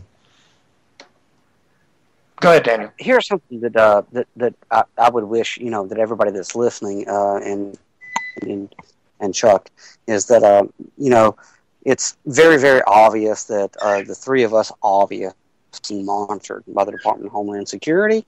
This is not a, you know, this is par for the course, and you know, sometimes we can let that kind of get to us, and we can get paranoid. But what we really have to stop and think and understand is that these people who work for the federal government, that are a part of this system that has victimized Americans for a long time, not just Americans, but, you know, everybody else in the world, is that they are listening to us now. So we have their attention, but they are human beings. You know, that's the good news. And hopefully, and I think that it's very, very possible that what we say will reach the hearts and the minds of a lot of people who are sitting behind computer terminals. So we shouldn't really think of the federal government as this big entity that's out to get us, because as we speak right now, we all, the 3 of us, and anybody listening knows that we're being monitored. And there are people who are at the helm of that machine that are listening to what we say, and we're reaching them. So it's not the one thing that I would really try to iterate to people is that we're not fighting a losing battle. You know, we do have people who are on the inside who believe the things that we believe. You know, the Kennedy assassination is a big thing. I mean, Americans can look at that. Most Americans now can admit that, you know, that was not what we were told. And so they connect those dots to 9/11, to any other false flag act of terrorism. And, you know, people are waking up. You know, there's hope. And, you know, that's something that I try to pass along to everybody that I can, is that there is hope, and we can change it, and we can turn it around, you know, step by step. Got a question for Charles, and Daniel, you can answer it too if you'd like. Is in America right now, is the government so disconnected from we the people that a single person, a single vote makes no difference at all? Well, I'll let Daniel start with that. Believe me, I've got a view, though. Okay. Rephrase it for me, if you would, Brent. Okay. I'm just wondering if the government just doesn't give a darn about the people, and the vote does not count. The majority does not rule anymore when they vote in a democracy, and the government is just a loose cannon. I would have to say that the system that has been in operation for at least the past 20 years is broken, It doesn't. It's ineffective. The vote does not matter because, I mean, you have dial-up machines that are manipulated. So no, I don't. I mean, I haven't voted in quite some time. I don't think that's what's going to change anything. I think that how we change society is by the hearts and the minds of the people. I believe the political system is completely broken, and I don't cooperate with it. I mean, that's my personal choice. I can't push that off on anybody else and wouldn't want to. I do believe that when it does collapse, and it's gonna, I mean, it's collapsing right now. You know, here in Georgia, we had Senator Derek Grayson. You know, I call him my senator because he's my senator. You know, even though he did not win, that's my senator. He was shafted by the mainstream media. He was shafted by the Republican Party. You know, they did every dirty trick they did to Ron Paul, they did to him. You know, so the political system is, in fact, broken. It can't work anymore. You know, now it's up to the conscience of the people. So that's kind of where I'm heading.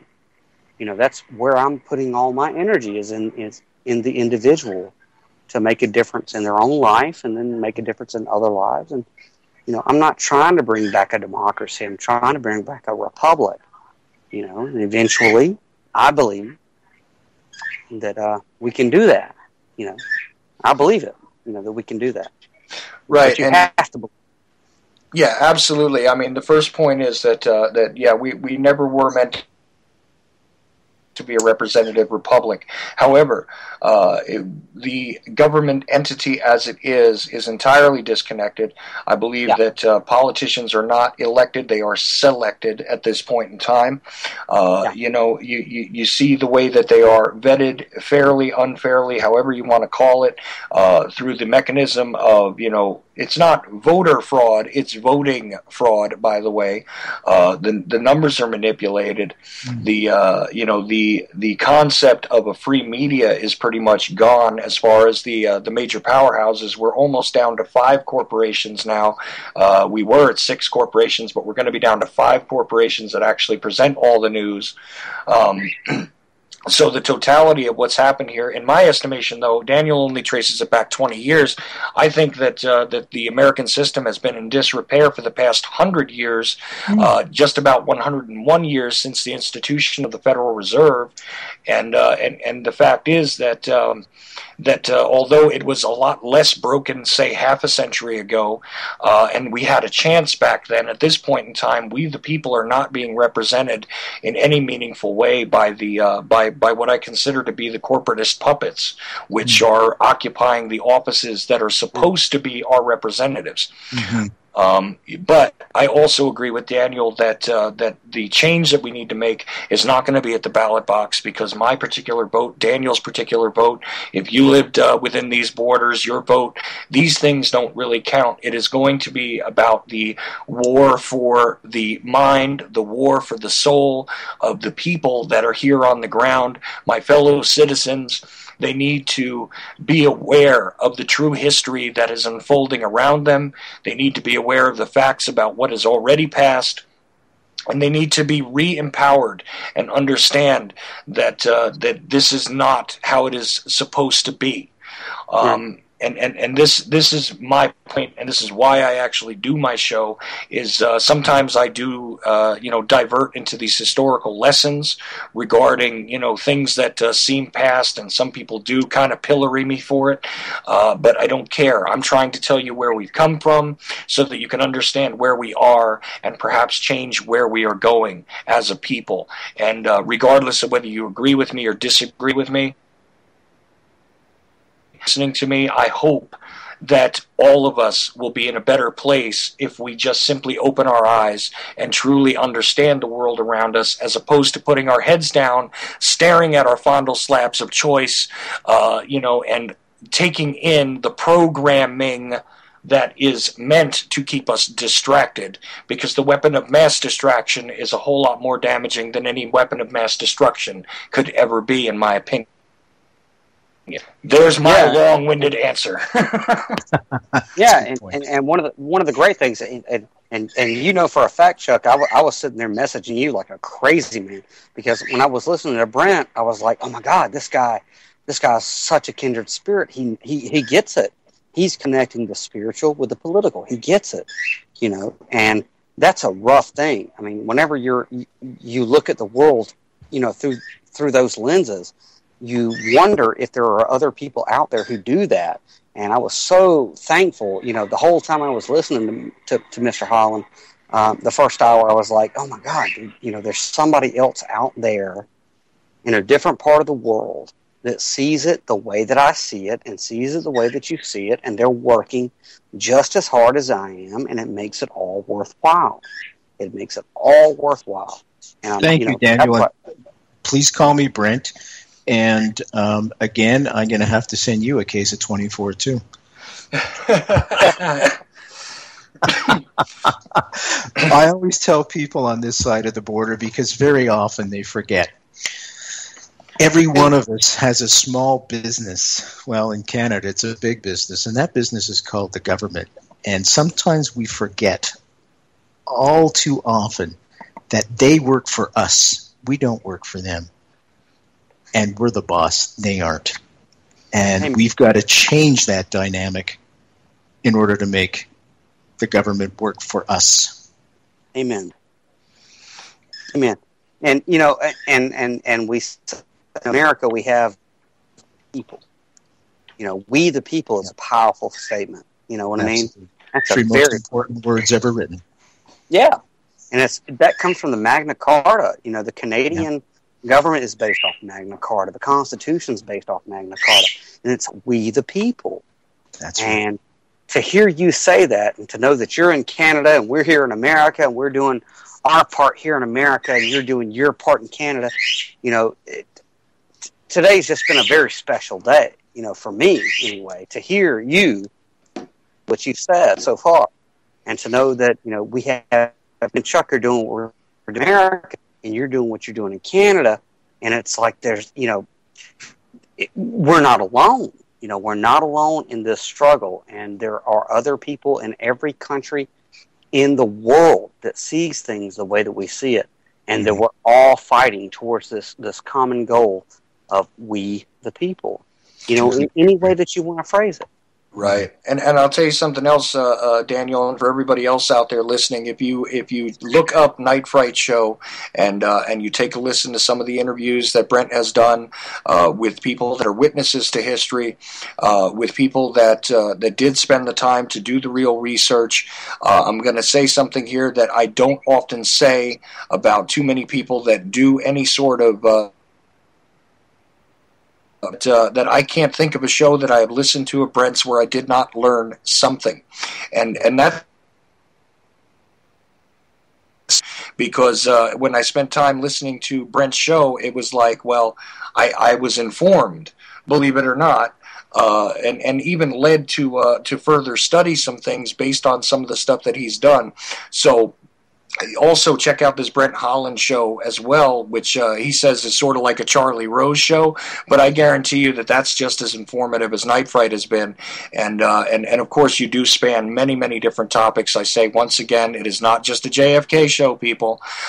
You talk about many of the deep political issues, historical events, and even some of the supernatural things, which I always correct myself and say they are not really supernatural. They are just part of the natural world, and require further understanding by those of us who don't quite get the entire world all at a glance. So I do say that definitely everything that I've heard from Brent has been extremely informative, and I was actually surprised that a lot of the people that listen to me weren't aware of him, and so I'm really happy to make any of you out there listening that are aware of Brent's work. Please go check it out. His book is really great as well. I'm really stuck on the Ted Sorensen part of it because that's really special and unique there. Abraham Bolden has put out his own book, which is called Echo from Dealey Plaza. and you can get his story, and that's a great book as well. And Bob McClellan, or Robert McClellan, who was a physician, present, as Brent said, at Oswald and Kennedy's wounding scenarios, let's just say, had worked on both patients. This guy is an interesting person to listen to as well. He's been published in some other places, but the really unique look into Ted Sorensen is worth the price of the book alone. So I would definitely suggest picking it up as well. And gentlemen, we are just about done with time. So Daniel, you know what? If there's anything you want to add in, I'm probably going to let you go and then wind up closing out the show with Brent. But please go ahead and get in your last words. All right, yeah, Brent, I just sent you a friend request. I think me and you need to get together, especially about the spiritual stuff. I think me and you are on the same level. I think that if we were to have a discussion together, we can open up a lot of minds together. I really appreciate what you're doing. Keep going. Keep pushing. I'm with you. We're all in this together. And God bless you, brother. I mean, you too, my friend. You're doing a great work up there in Canada. Let us do our stuff in America, and let's work together. And go ahead and close it out with Chuck. And I look forward to working with you, very much so. Thanks for calling in, Daniel. Thank you so much. And Daniel Lewis Crumpton is, of course, the author of, oh boy, And Then Came the Flood, actually, which is a novelization, but actually incorporates a lot of interesting spiritual aspects, and might be a guy that you might want to think about having on your show, Brent, because he is a very Zen individual, relates a lot of his philosophical views to various. Let's just say Christian and also Zen kind of concepts, which I find extremely unique. Really great guy, and somebody that I'm proud to call a friend as well, just so you know. But anyway, before we go any further, I want to give you that chance to point out websites. Like I said, if you just look at Night Fright on YouTube, you can get a quick look at what Brent's doing, because we don't have the syndicated show, the television show at any rate, here in this country, as far as I know. But you can check out some of the really cool interviews there. Of course, you have your documentary, your book, and anything else you'd like to point people to. Please go ahead. Night Fright Show, Brent Hall, and that'll take you right to a website or the YouTube site, and from there you'll find the links to order the book. The book is simply called JFK Assassination, From the Oval Office to Dealey Plaza. It's the only book of this genre with Ted Sorensen in it, and first-person witnesses as well. What I tried to do is bring a book to the novice, the person that doesn't know too much about the Kennedy assassination, and explain it all to them. The reason behind that is because my show is targeted mostly towards students of student age, and they're not even sure who Jack Ruby is anymore. And I think that's tragic, so that's why I wrote my book. And there's two accompanying documentaries that I would urge you all to get. One on Abraham Bolden, who's an American hero, a true American hero. Well, you kind of... And the historical one on the three first-person witnesses. Absolutely. You broke up there for a second, but yeah, absolutely. Abraham Bolden's book would be a great companion. Another one, which I do suggest as well, would be Dr. James Douglas's book as well, JFK and the Unspeakable. Very good for the uninitiated, and the assassination as well.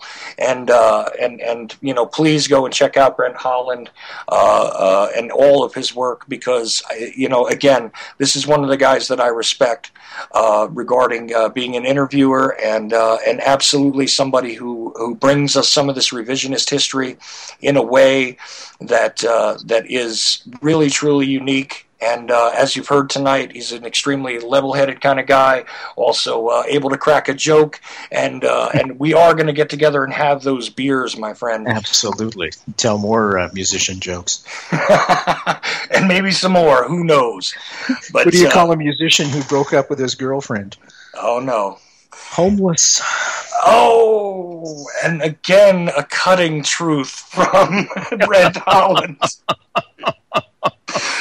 Oh, I can tell you stories, sir. I can tell you a lot of wild stories. Yeah, and not just about myself, but about people whose names you would actually know. I won't tell them on the air because I had to promise that I wouldn't when I got my radio show. So don't worry, fellas. I got your secret safe on the air. It'll all be hearsay between me and Brent at some point when we're drinking, and we could just blame the story on the alcohol, and that'll be that. So. But look, I want to thank everybody for listening to the Ochelli Effect here tonight. I hope you guys learned something. I hope that I've exposed you guys to somebody else who definitely deserves a listen. Again, among the people that sort of influenced my idea behind what I wanted to do with my show, Brent Holland was one of them. Jack Blood and James Corbett were definitely involved in that mix as well. But you guys already know that, and they've already been on my show. So that's that. And really happy, and I can't thank you enough, sir, because this has been a real treat for me. And actually, I hope that we can do this again. I mean, I never script any of this stuff. I never really outline it or plan it out, but I just sort of let things flow organically. And I think we had an interesting discussion tonight. Absolutely. And I would be more than happy to do it again. So, you let me know when you want to come back on, and we'll do that again. Thanks, everybody. Have a good night. Behind the Woodshed is next on UCY. Have a good night. Ribbit.